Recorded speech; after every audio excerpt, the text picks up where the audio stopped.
Eu quero saudar a todos com a gloriosa paz do Senhor. Eu sou o pastor Ciro Zibordi e o assunto que nós vamos tratar neste vídeo é a santificação.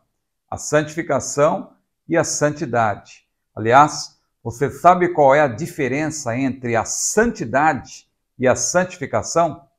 Você sabe como o cristão pode se tornar cada vez mais santo, como diz a Bíblia? Quem é santo, santifique-se ainda. Tudo isso nós vamos tratar neste vídeo.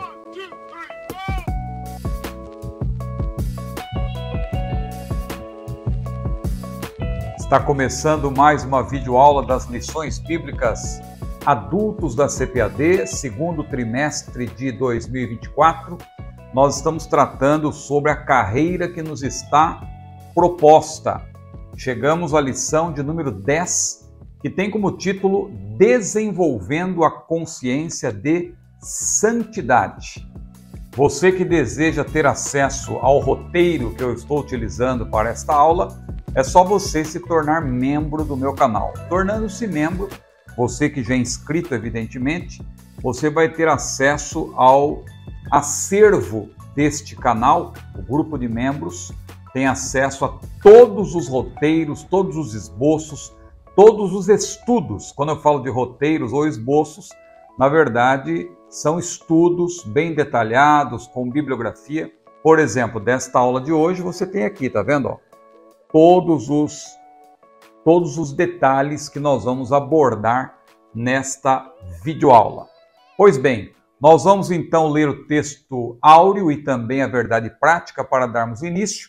Convido você também a curtir este vídeo, compartilhá-lo. E lembre, se você já é inscrito, você pode também tornar-se membro do nosso canal e ter benefícios.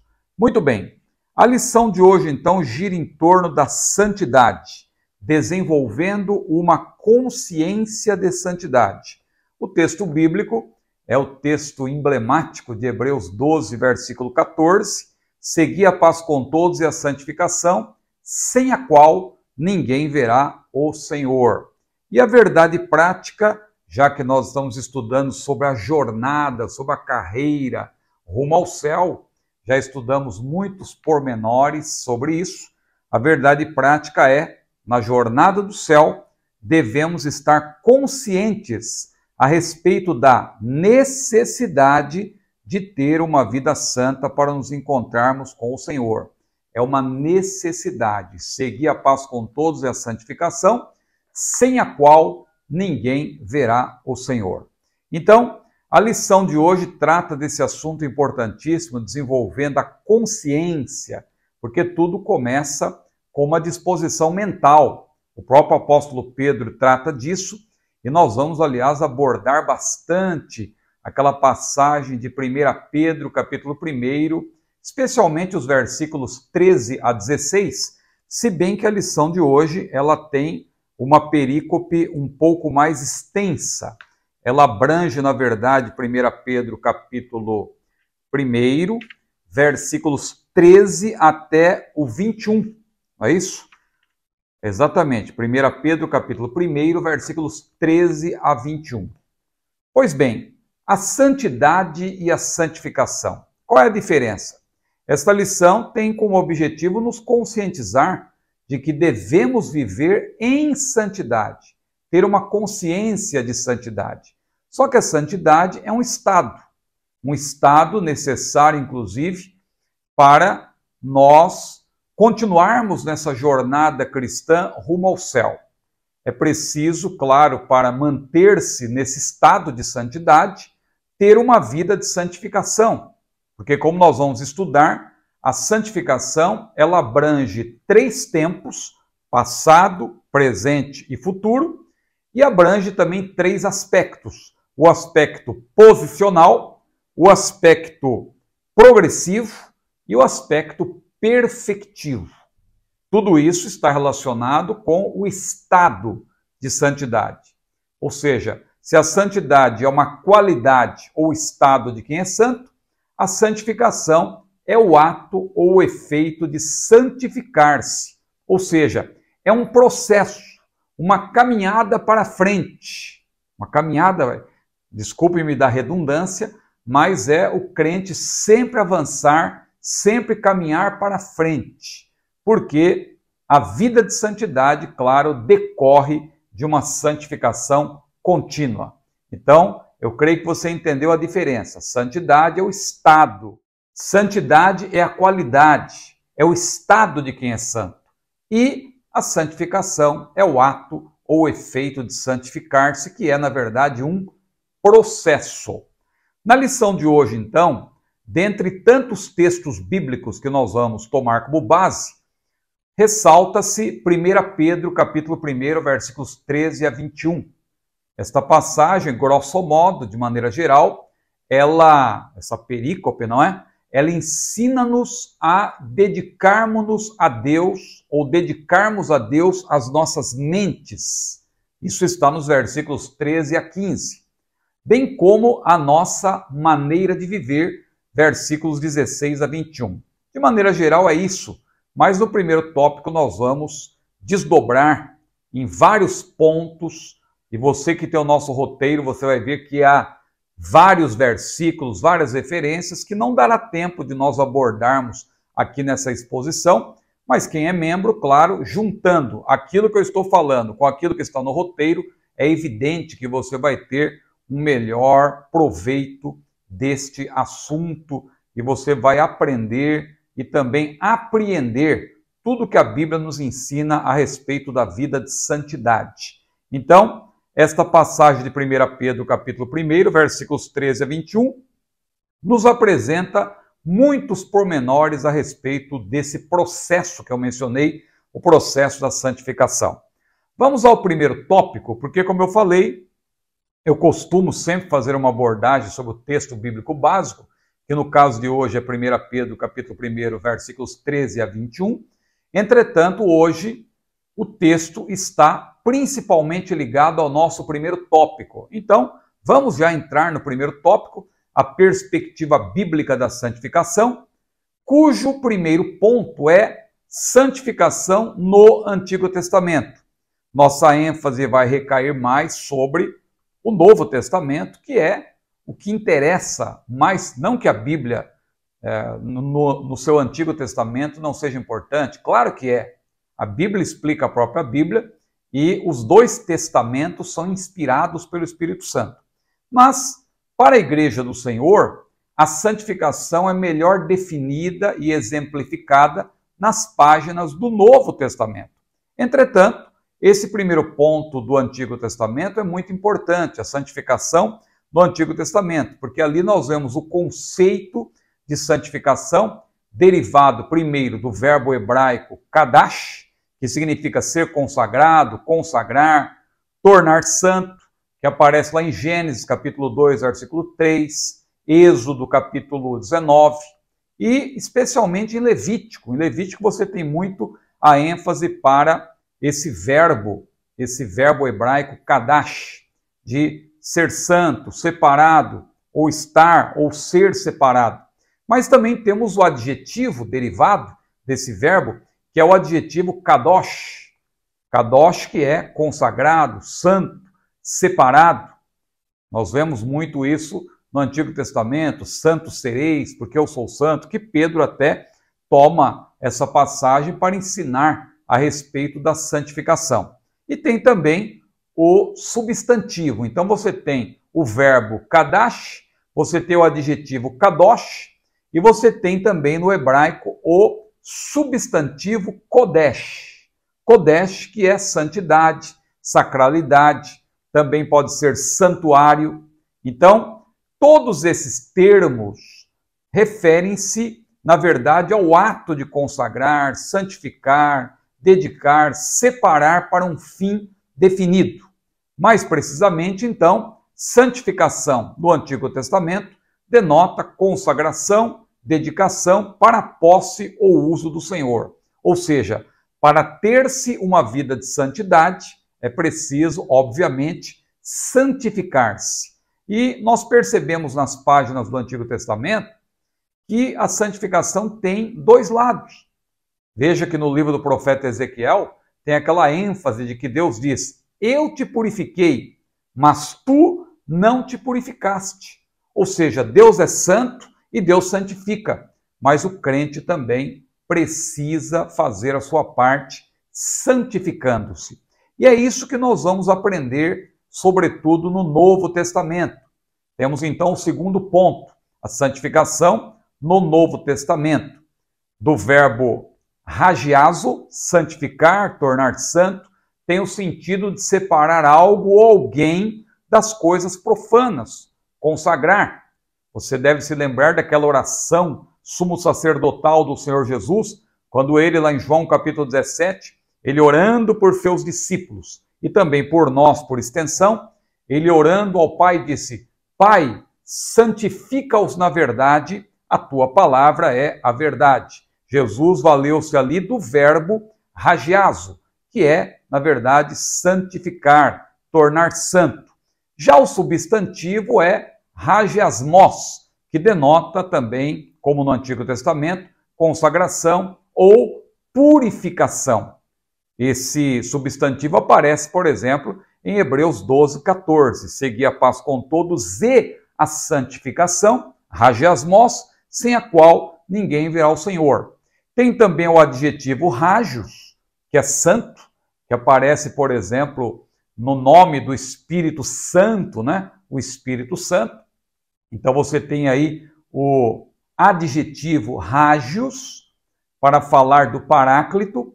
Também aparece, claro, relacionado com outros elementos. O próprio cristão é considerado santo ou santificado. E nós temos então esse adjetivo hagios. Temos o substantivo hagiasmos e temos o adjetivo hagios. Em 1 Pedro, capítulo 1, versículos 13 a 21, que é o texto bíblico básico desta lição, você tem aí um desdobramento. Se você quiser pregar sobre isso, você que é pregador, ou mesmo na sua aula de escola dominical, se você tiver tempo para fazer uma abordagem detalhada desses pontos que eu vou aqui citar, mas no meu roteiro, para quem é membro do canal, você tem um detalhamento muito maior do que eu vou poder falar aqui no tempo que tenho à minha disposição. Veja que em 1 Pedro, capítulo 1, versículos 13 a 21, você tem uma ampla conceituação da santificação.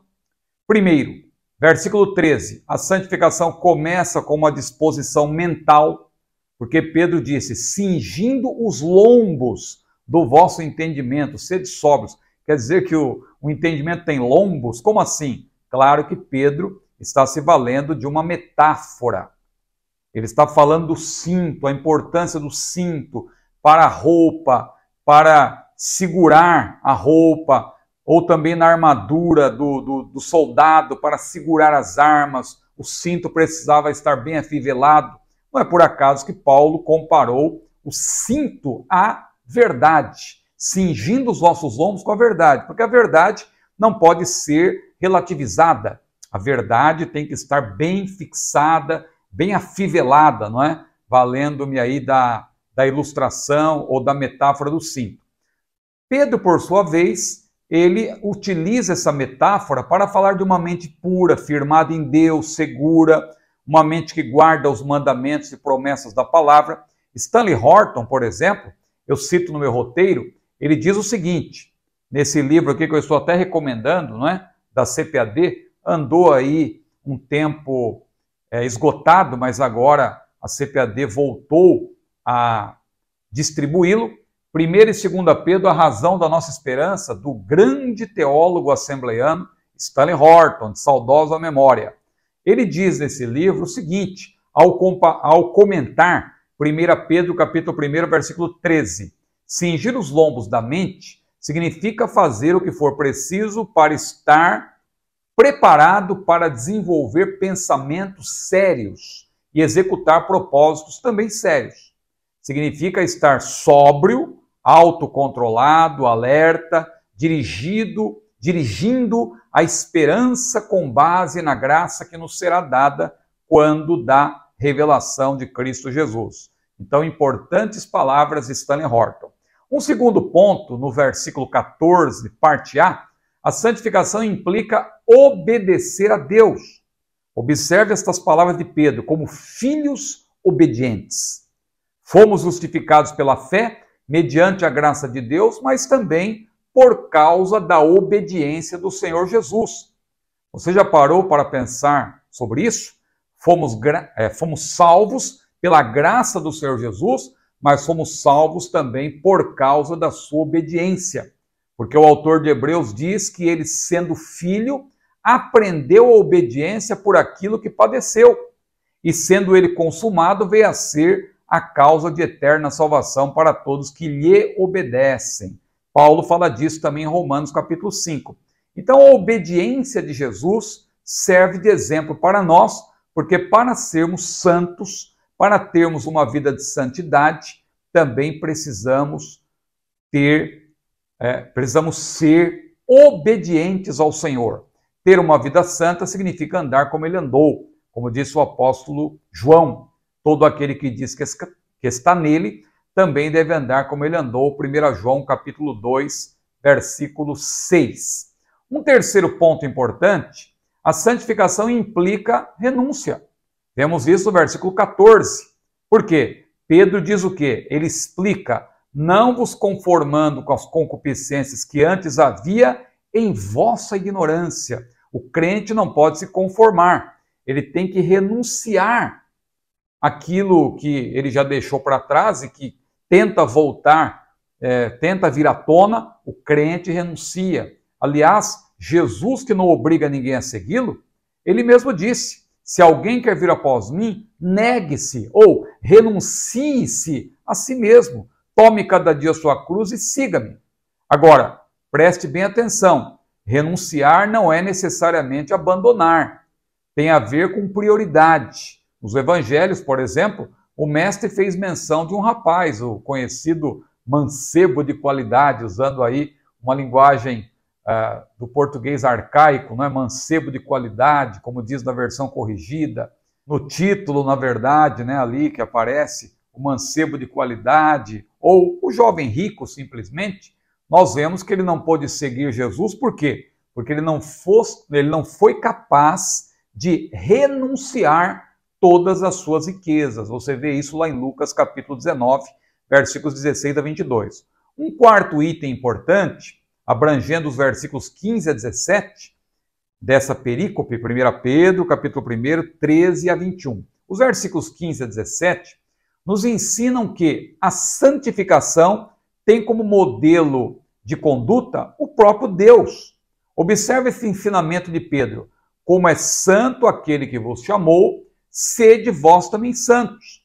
Porquanto escrito está, sede santos, porque eu sou santo. Aí Pedro cita o Pentateuco, não é? Sede santos, porque eu sou santo.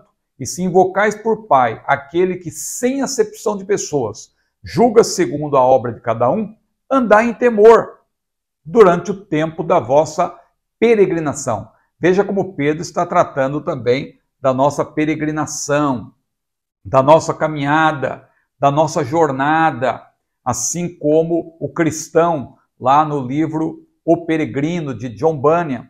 Nós estamos numa peregrinação, nós somos peregrinos, nós somos forasteiros, nós estamos aqui de passagem porque a nossa cidade está no céu, de onde também esperamos o Senhor, o Salvador Jesus Cristo, que transformará o nosso corpo abatido em um corpo glorioso, em um corpo semelhante ao seu. Então, a nossa principal motivação para sermos santos não é a obrigação de santificar-se, e sim a própria santidade de Deus. Quando nos comparamos com os outros, sempre podemos achar alguém abaixo de nós na escala moral ou ética. Lembra do fariseu que se comparou com o publicano e se achava muito importante? Mas nós devemos, na verdade, nos pautar pela vida de obediência do Senhor Jesus, pela sua caminhada. O próprio Pedro falou na sua primeira carta, capítulo 2, para isto sois chamados, pois Cristo padeceu por nós, deixando-nos o exemplo para que sigais as suas pisadas. Então, essa comparação, quando fazemos-la com pessoas que consideramos inferior a nós, nos proporciona um sentimento de satisfação. Mas devemos, na verdade, ser santos como o Senhor. Efésios capítulo 5, versículo 1 diz que devemos ser imitadores de Deus. Se tomarmos o versículo 13, a parte C desse versículo, porque já consideramos as outras partes para outras abordagens, mas se tomarmos a parte C do versículo 13 e considerarmos também os versículos 18 a 21, nós vamos ver que a santificação só é possível mediante a graça oferecida por meio da obra redentora de Jesus.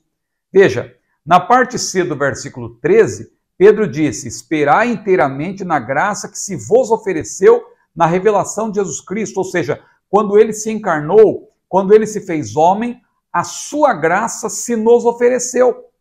Como Paulo falou, escrevendo a Tito, a graça se há manifestado, trazendo salvação a todos os homens. Agora, a graça de Jesus não se manifestou apenas quando ele andou na terra, mas também quando ele morreu por nossos pecados e ressuscitou para a nossa justificação. Por isso que Pedro, continuando, disse: sabendo que não foi com coisas corruptíveis, como prata ou ouro, que fosseis resgatados da vossa vã maneira de viver, que por tradição recebesse vossos pais, mas com o precioso sangue de Cristo, como de um cordeiro imaculado e incontaminado. Pedro, então, ressalta a importância da obra vicária do Senhor, a sua morte. Porque, na verdade, a graça de Deus está num tripé. Está na encarnação de Jesus, para revelar a glória do Pai e dar o exemplo de uma vida santa. Está também na sua morte expiatória, porque ele morreu no nosso lugar, é uma morte vicária. E está também na sua ressurreição, para a nossa justificação. Então veja como Pedro, cuidadosamente, ele fala da graça que se manifestou na revelação, esperar inteiramente, na graça que se ofereceu, na revelação do Senhor Jesus, e mais adiante ele diz que não foi com coisas corruptíveis como prata ou ouro que fossem resgatados, ele fala do precioso sangue de Jesus, isto é, ressaltando a sua morte vicária, e em seguida ele diz também, olha aqui, ele termina no versículo 18, falando do cordeiro imaculado e incontaminado, né? Aliás, ele começa no versículo 18, ele vai adiante, e aí, continuando, ele diz: o qual, na verdade, aí ele já entra na parte final, não é? Nos versículos 20, 21, o qual, na verdade, em outro tempo foi conhecido, ainda antes da fundação do mundo, mas manifestado nesses últimos tempos por amor de vós, e por ele credes em Deus que o ressuscitou dentre os mortos e lhe deu glória, para que a vossa fé e esperança estivessem em Deus. Então, é impossível ter uma vida santa diante de Deus sem reconhecer que tudo, a começar pela salvação, vem dele por meio de sua graça, pela qual viveu uma vida santa, morreu por nossos pecados, mas também ressuscitou para a nossa justificação. E o último ponto a se destacar nessa perícope, 1 Pedro, capítulo 1, versículos 13 a 21, é que a santificação abrange, na verdade, isso será desdobrado ao longo desse comentário, abrange toda a vossa maneira de viver, versículo 15, parte B. Ou seja, a santificação abrange a totalidade do nosso ser. Ela sempre começa no espírito, é claro, atinge as faculdades da alma, que tem intelecto, sentimento e vontade, são estas as três faculdades da alma, uma faculdade pela qual pensamos, outra faculdade pela qual sentimos e outra faculdade pela qual temos vontades e agimos. Então, o intelecto, a faculdade pela qual pensamos, o sentimento, a parte sensorial, a parte pela qual sentimos, onde estão as nossas emoções, e a vontade, a parte volitiva, a volição, pela qual tomamos decisão, agimos. Então, a alma envolve intelecto, sentimento e vontade. E o corpo é o invólucro, por meio do qual, claro, por meio dos 5 sentidos, visão, olfato, paladar, tato, audição, por meio desses 5 sentidos, nós nos comunicamos com este mundo. E não foi por acaso que Paulo, em 1 aos Tessalonicenses, capítulo 5, versículo 23, ele disse que nós somos santificados.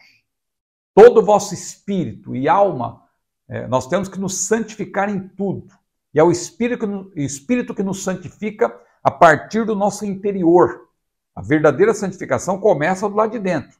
Todo o vosso espírito e alma e corpo sejam conservados plenamente irrepreensíveis para a vinda de nosso Senhor e Salvador Jesus Cristo. O terceiro ponto, veja, a santidade exigida pela palavra.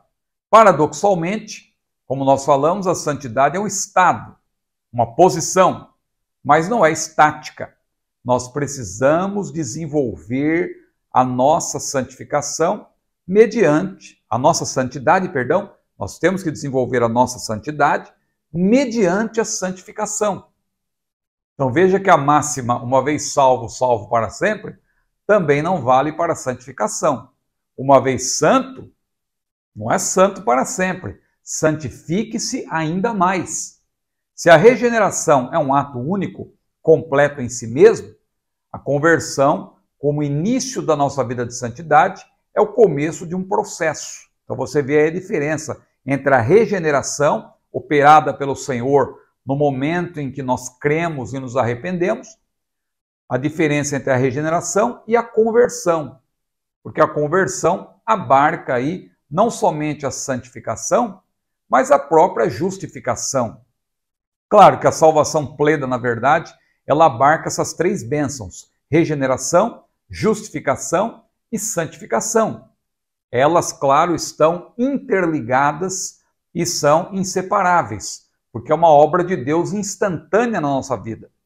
Mas não quer dizer que pelo fato de Deus ter nos santificado de imediato, no ato da conversão, que nós agora, uma vez santos, santos para sempre. Não. Nessa jornada rumo ao céu, devemos ser santos em toda a nossa maneira de viver, disse Pedro, em conformidade com a palavra. O que abrange nossos sentimentos, nossos pensamentos, nossa vontade, nossa linguagem, conversações, pregação, conduta, postura. Se nós fôssemos aqui tomar alguns versículos que falam sobre isso, ficaria muito claro o que está na palavra de Deus. Então, a santificação ou a santidade, que é o estado, não é? Abrange os nossos sentimentos. Veja que Paulo falou que nós temos que ter um sentimento como o de Cristo. Tem que haver em nós o mesmo sentimento que houve em Cristo Jesus. Filipenses capítulo 2, versículo 5. No mesmo capítulo 2 de Filipenses, Paulo disse: fazei tudo sem murmurações nem contendas. Então veja, a santificação abrange também aí as nossas conversações, abrange os nossos sentimentos, os nossos pensamentos, tudo que é puro, tudo que é de boa fama, tudo em que há louvor, disse Paulo, nisso pensai.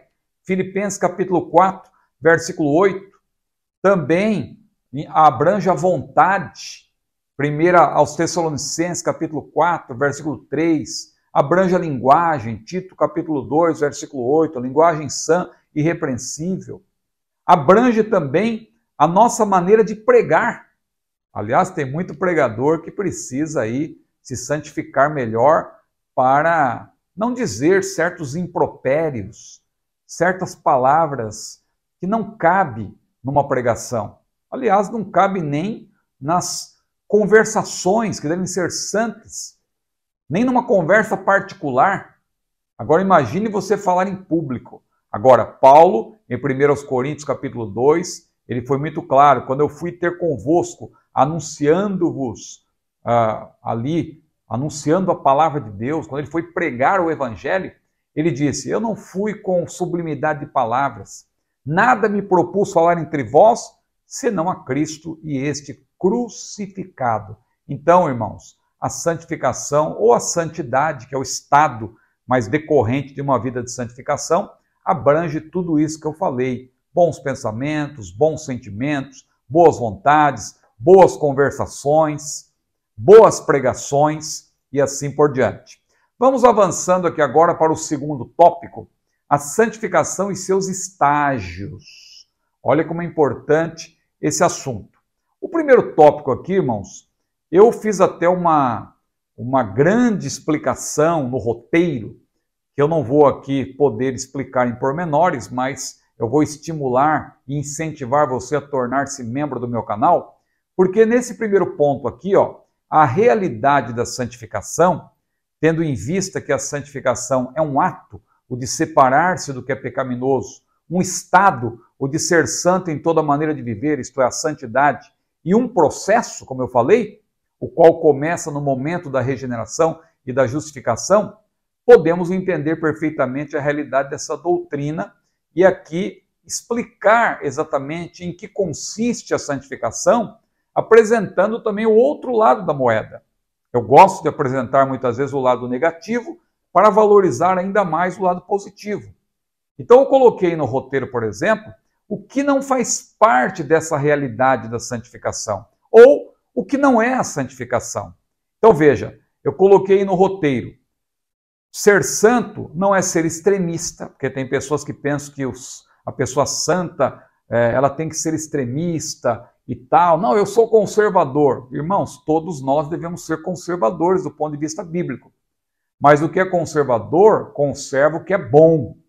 Paulo falou para Timóteo, conserva o modelo das sãs palavras. Jesus também falou, o que tendes, retende até que eu volte, guarda o que tens, para que ninguém tome a tua coroa. Devemos guardar o que é bom. Paulo falou para Timóteo, Timóteo, guarda o bom depósito do teu coração. Agora, há pessoas preservando o que não presta, preservando maus costumes, considerando que isso é, na verdade, ser santo, quando, na verdade, a pessoa está sendo extremista, está agindo com desequilíbrio. A Bíblia é muito clara, irmãos, lá em Eclesiastes capítulo 7, versículos 16 e 17. Não sejas demasiadamente justo, nem sejas demasiadamente ímpio. Veja, claro que você não deve ser nem um pouquinho ímpio, mas olha o jogo de palavras que o autor sagrado faz. Isso é equilíbrio. Não sejas demasiadamente santo, nem demasiadamente ímpio, porque morrerias fora do teu tempo. A pessoa ela tem que ter uma vida santa, mas isso não significa que ela não pode ter um momento de diversão, um momento de alegria com a família. Veja, isso não nos é vedado, mas há pessoas que são tão extremistas que elas acham que elas devem viver isoladas, elas devem viver uma vida de santidade, entre aspas, extremada.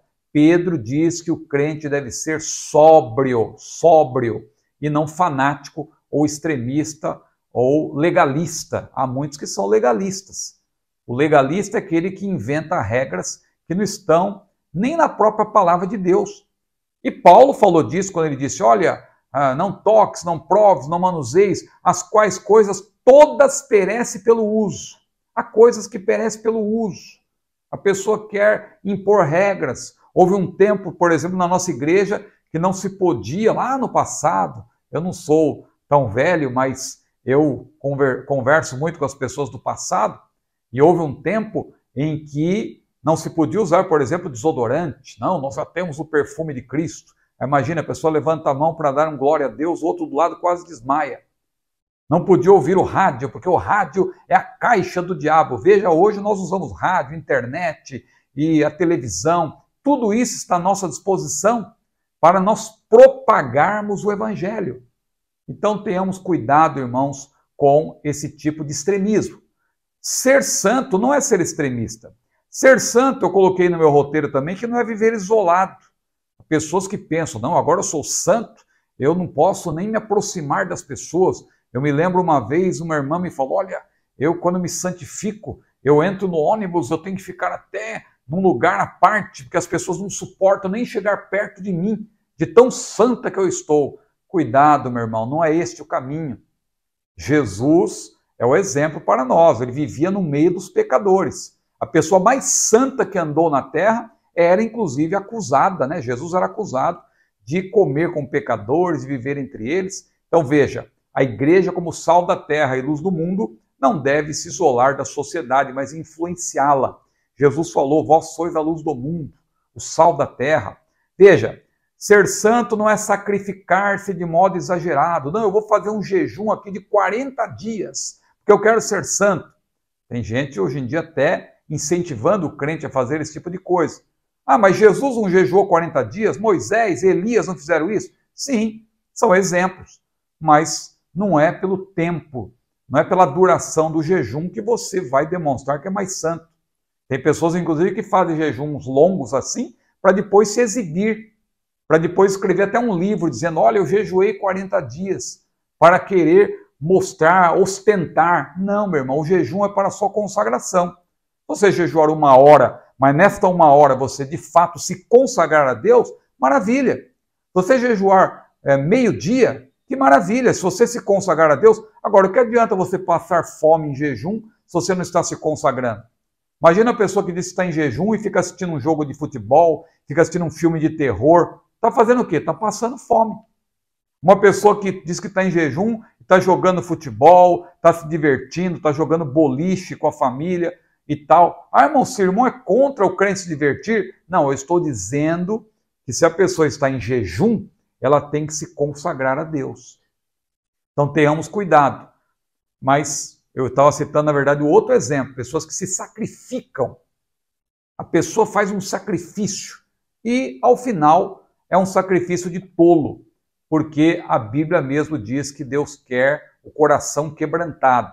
Outra coisa, santificar-se ou santificação não é viver acima das tentações. Não é porque você está se santificando, se consagrando, que agora você não vai ser tentado. Jesus, a pessoa mais santa que andou na terra, e no momento de consagração, quando ele estava em 40 dias de jejum na presença de Deus, nós estudamos na semana passada, o diabo ousou tentá-lo.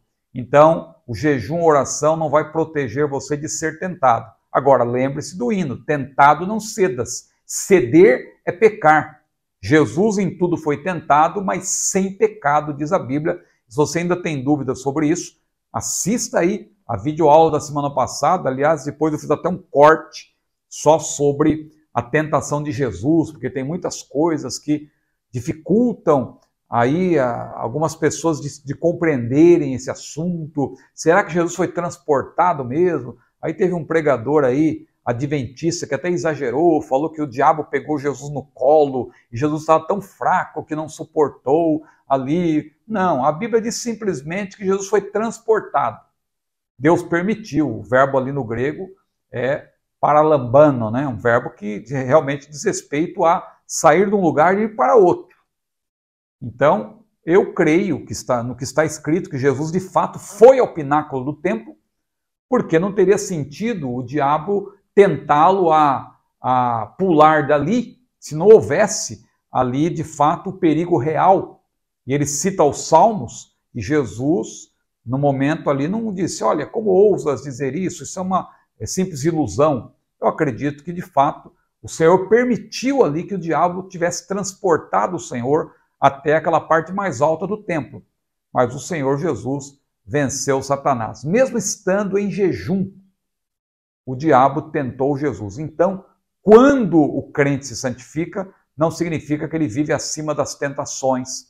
Não significa que ele está imune ao pecado, porque por meio da santificação, o salvo é fortalecido por Deus para livrar-se do poder do pecado, mas não da presença do pecado. Isso é claro na Bíblia. O pecado não terá domínio sobre vós. Ou seja, o poder do pecado não tem domínio sobre aquele que é fiel, aquele que está debaixo da graça de Deus. Agora, o pecado ainda está presente.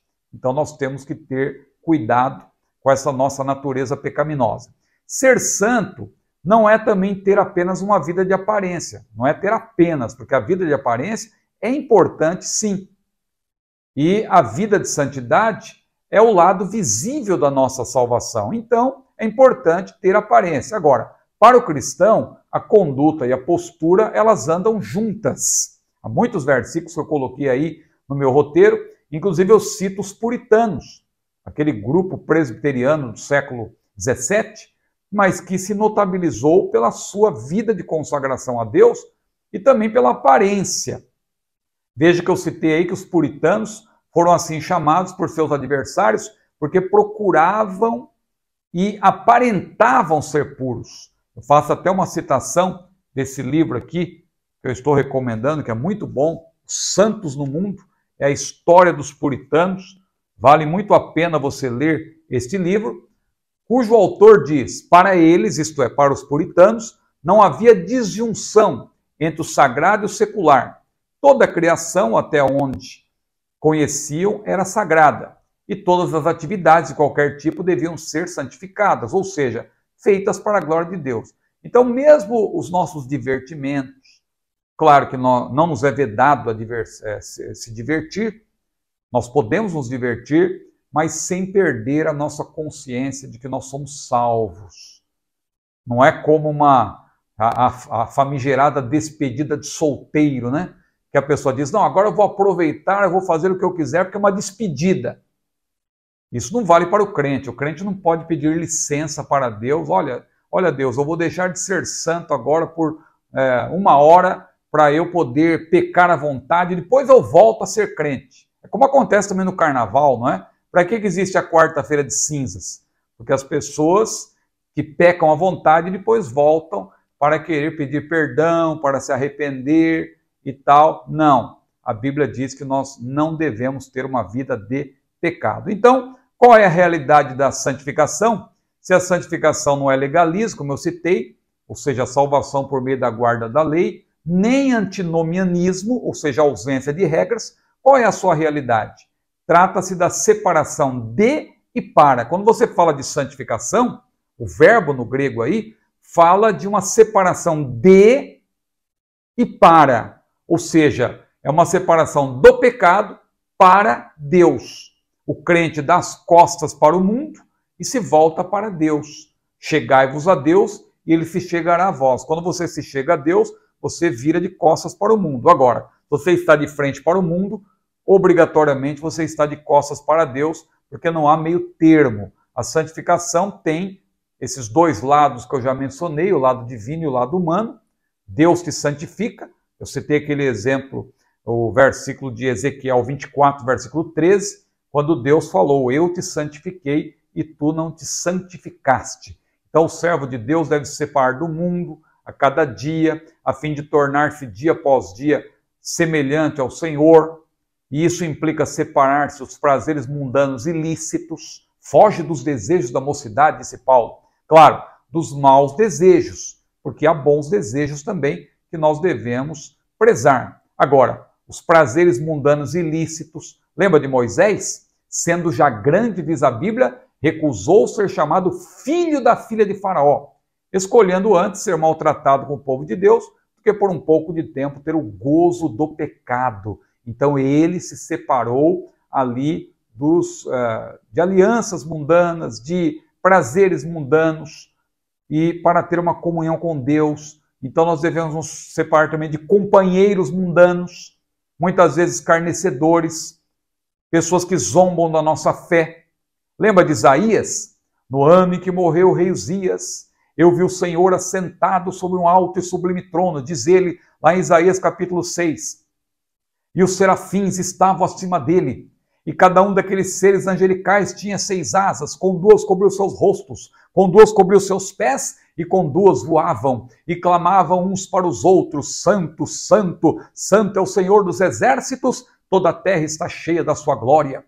E dali a pouco os umbrais se moveram com a voz do que clamava, os umbrais da porta, e a casa se encheu da fumaça da glória de Deus. E o profeta, quando contemplou aquela visão maravilhosa, ele disse: ai de mim, que vou perecendo, porque habito no meio de um povo de impuros lábios, e os meus olhos viram o Rei, o Senhor dos exércitos. Em outras palavras, ele disse: ah, Senhor, ai de mim, porque eu tenho uma boca suja, eu falo palavras imorais, palavrões, e além disso, eu tenho prazer em ouvir as palavras impuras e imundas que as pessoas falam.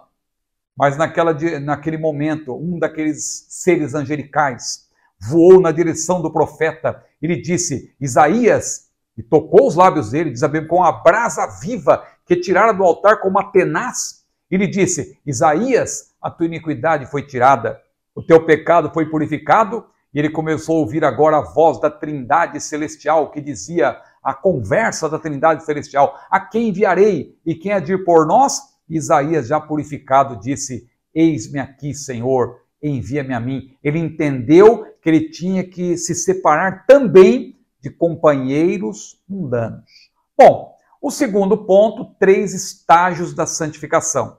Você que recebeu meu roteiro, você sabe que eu pormenorizo isso aí. Eu não economizo aí na citação de versículos bíblicos.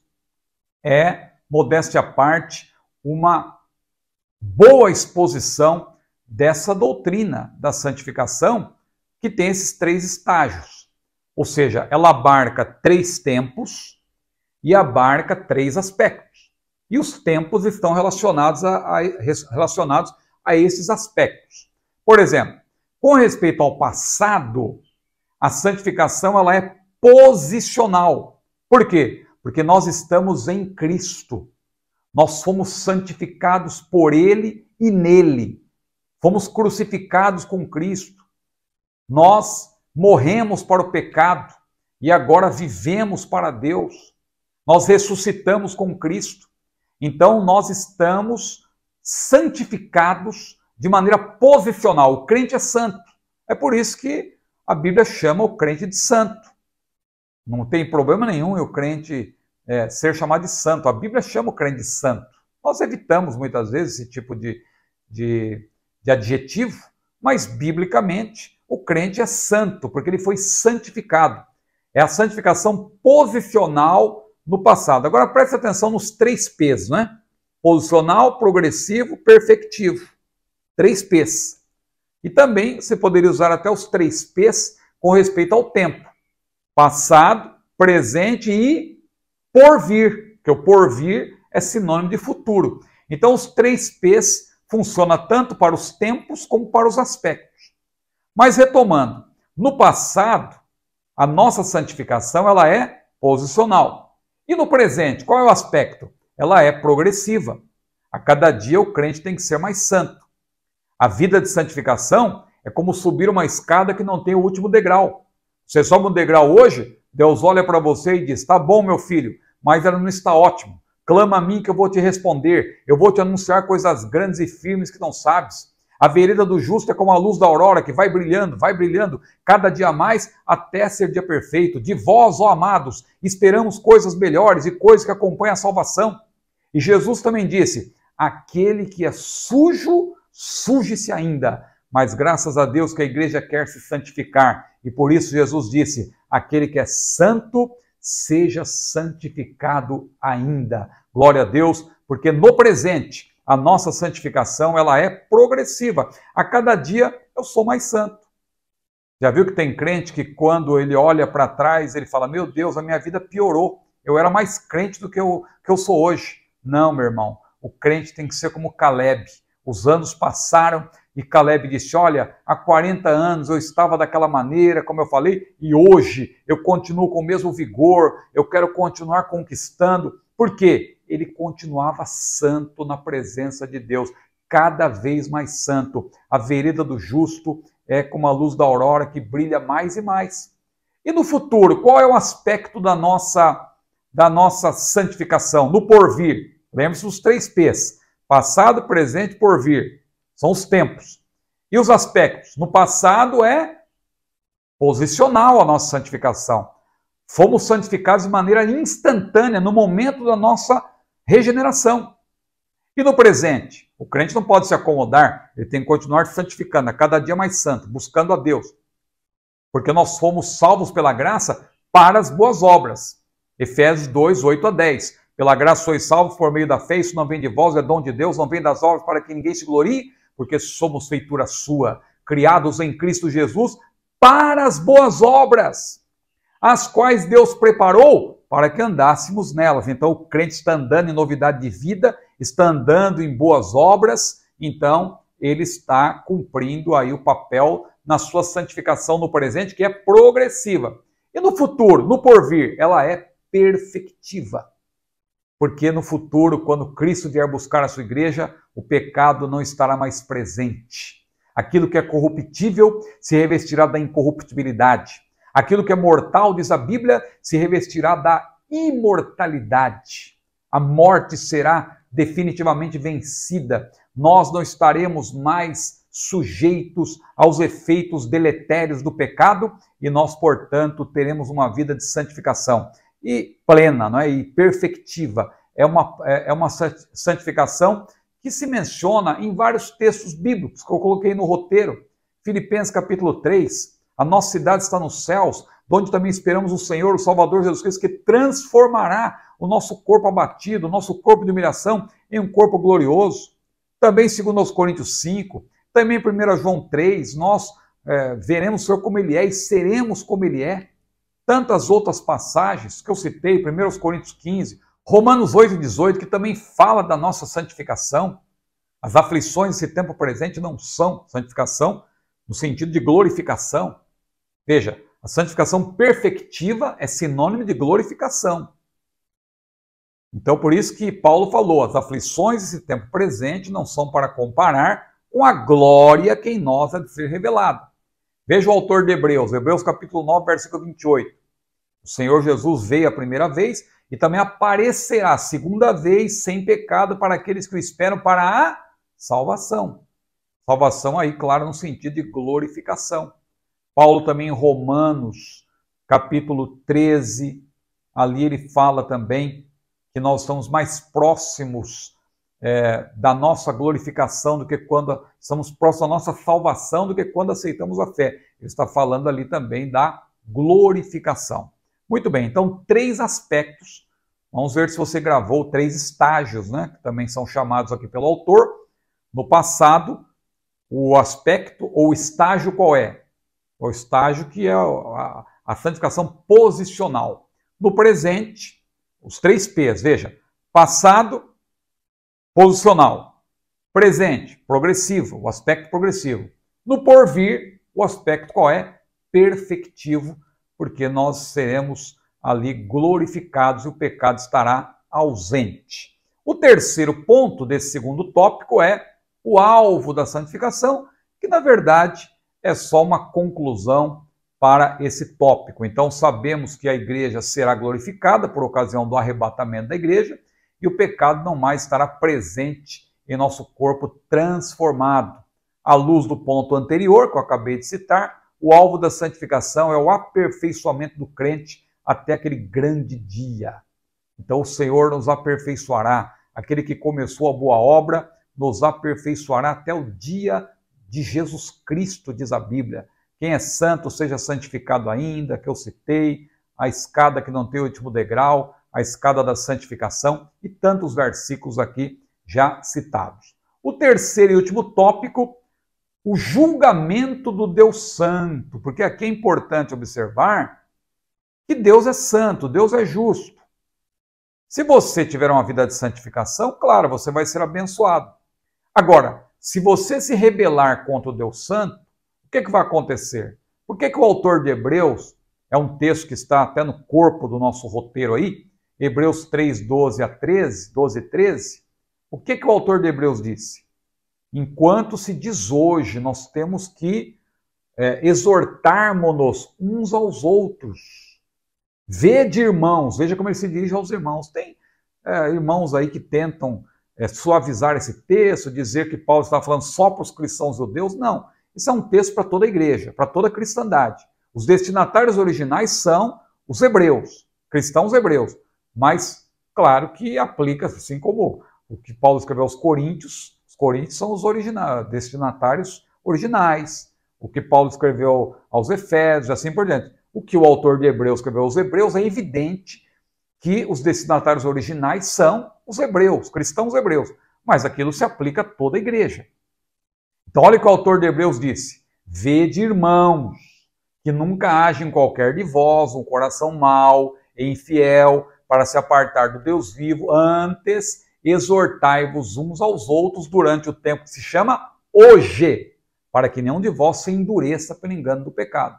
Então esse terceiro tópico mostra isso, que se o crente se endurecer, se o crente não quiser ter uma vida de santidade, santificando-se, se ele se acomodar e dizer, não, eu tenho uma santificação posicional, esquecer-se que a sua santificação também opera no presente, no aspecto progressivo, até que nós sejamos santificados de maneira perfectiva, se ele não se aperceber disso, ele vai atrair julgamento contra si, porque Deus é santo. É o primeiro ponto, olha aí. Ele é perfeitamente santo. Nos anjos, a santidade é uma qualidade, em Deus é sua essência. Há classes angelicais cuja missão é repetir o tempo todo, santo, santo, santo, como nós vemos lá em Isaías 6, que eu citei, Apocalipse capítulo 4. Ninguém pode igualar-se ou assemelhar-se, ninguém pode sequer assemelhar-se a Deus em santidade. Mesmo assim, ele é o nosso modelo de conduta e de comportamento, como Pedro mencionou. Como diz Stanley Horton, nesse livro que eu estou citando e recomendando, 1º e 2 Pedro, da CPAD, a Bíblia demonstra que Deus mesmo se separou por amor de nós, dedicou-se ao cumprimento de seu grande plano, que culminará com a volta do Salvador e o estabelecimento do seu reino. Embora a vida de santidade seja um mandamento, aí eu concluo, a nossa principal motivação para ser santos é a própria santidade de Deus. Veja o ponto 2, santidade exigida a todos os crentes. Não é uma opção. O crente tem que ser santo. Não embarque nessa canoa furada e dizer, não, eu sou eleito, eu sou santo, e o eleito naturalmente ele vai se dispor a se santificar. Claro, a graça de Deus está sobre nós, mas nós temos que também querer ser santos. Nós temos que buscar a santificação. Nós temos que meditar na palavra. Nós temos que orar. Nós temos que ter uma vida consagrada na presença de Deus, porque a santidade é exigida de todos os crentes. Deus compartilha a sua santidade sem ficar menos santo, evidentemente, pois ele é imutavelmente santo. Ele também não pode ficar mais santo, ele não pode ficar nem menos nem mais. Não pode ficar menos porque ele é imutavelmente santo. E não pode ficar mais porque ele é perfeitamente santo. Agora, a despeito disso, ele comunica a santidade. É um atributo comunicável da deidade.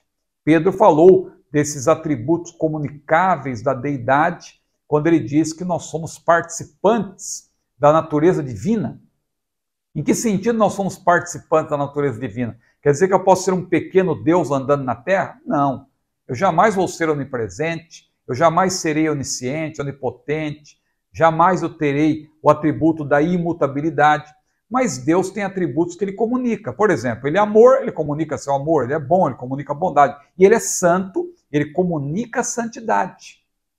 Então Pedro fala desses atributos comunicáveis, quando ele disse, pondo nisso toda a diligência, acrescentai à vossa fé a virtude, e a virtude ciência, a ciência paciência, a paciência piedade, e a piedade amor fraternal, porque se em vós houver e abundar essas coisas, não vos deixarão ociosos, nem estéreis no conhecimento de nosso Senhor Jesus Cristo, porque em quem não há essas coisas, é cego, nada vendo ao longe, havendo-se esquecido da purificação dos seus antigos pecados. Então nós temos que desfrutar, não é? desses atributos comunicáveis que são um grande incentivo, um impulso para nós sermos santos em toda a nossa maneira de viver.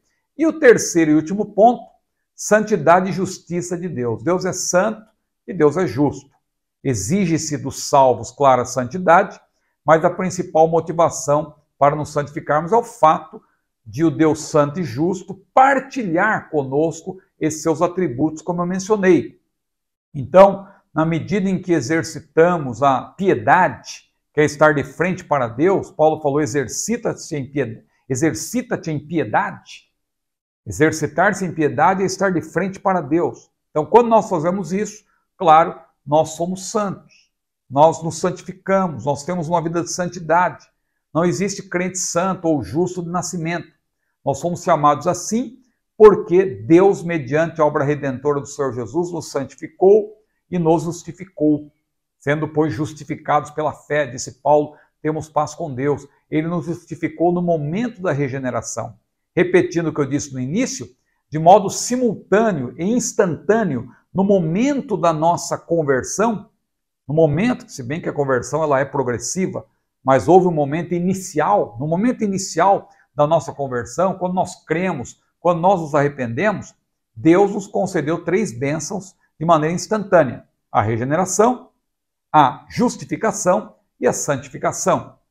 A regeneração que nos declara filhos, a santificação que nos declara santos e a justificação que nos declara justos. Portanto, sejamos santos como Deus é santo, sabendo que Ele jamais deixará, que fica o alerta, Ele jamais deixará, aí eu cito agora o próprio autor da lição, o pastor Oswel Gomes, ele fecha esse ponto dizendo: Deus jamais deixará o ser humano impune diante de sua rebelião contra a sua santidade e justiça. Ele cita ali Gênesis capítulo 6, quando os filhos de Deus se misturaram com as filhas dos homens, isto é, a linhagem piedosa se uniu a uma linhagem caída, a uma linhagem que não cria mais em Deus, e os jovens naquela mistura, eles fizeram com que Deus se irasse e destruísse a terra com as águas do dilúvio. Então que nós estejamos atentos e que sejamos santos, porque o nosso Deus é santo. Então, o autor conclui esta bela exposição dizendo o seguinte: na jornada para o céu, o cristão precisa desenvolver uma consciência de santidade. Consciência da santidade de Deus, para que possa, como nós falamos, não é? A santificação começa com uma disposição mental, cingindo os lombos do vosso entendimento. Então veja, na jornada para o céu, o cristão precisa desenvolver uma consciência de santidade de Deus para que possa tomá-la como o padrão perfeito de vida. Devemos sempre progredir em santidade, desde o momento em que iniciamos a vida com Cristo até o final da nossa jornada. Estamos no tempo de ser conscientes de que Deus ama todos e não deseja que ninguém se perca. Ele quer que todos se salvem e venham ao conhecimento da verdade. Todavia, os que rejeitam uma vida santa e se entregam ao pecado, e aí é o último tópico, né, que fala disso. Nós não podemos brincar com Deus, Ele é santo, Ele exige santidade. Então, os que rejeitam uma vida santa e se entregam ao pecado sofrerão a condenação eterna. Aliás, é o assunto da próxima lição. Que assunto maravilhoso nós teremos sobre a realidade bíblica do inferno. Olha, eu estou pensando até talvez em fazer uma live, em vez de fazer aqui uma aula gravada como esta, talvez eu faça uma live sobre esta lição, a realidade bíblica do inferno. Então veja, os que rejeitam uma vida santa e se entregam ao pecado sofrerão a condenação eterna, pois santidade e justiça são atributos de Deus que não se contradizem. Amém? Nós vamos concluindo aqui. Então, repito, se você gostou desse vídeo, por gentileza, curta-o, compartilhe. Curtir é muito importante e também compartilhá-lo e comentar também. Se você puder, comente. Ainda que seja para dizer, olha, muito grato ou glória a Deus, comente, porque você sabe que para o engajamento do vídeo, para que mais pessoas conheçam aqui o nosso trabalho, isso é muito importante. E se você desejar, você que já é inscrito no meu canal e desejar ser membro e receber aqui o nosso roteiro e vários outros roteiros, você vai ter um verdadeiro acervo à sua disposição. Você que gosta de sermonário, mas, como eu sempre digo, modéstia à parte, não é apenas tópico e subtópico, não. Tem muita gente que faz isso. Aliás, faz até livros só com tópico e subtópico. Aqui tem conteúdo mesmo. Você vai ver que teu tópico, teu desdobramento em todos os pontos, com citações, referências. Olha, vale a pena você ser membro do nosso canal. Tá certo? Que Deus abençoe a sua vida. Até a próxima, hein? Se Deus quiser, a paz do Senhor.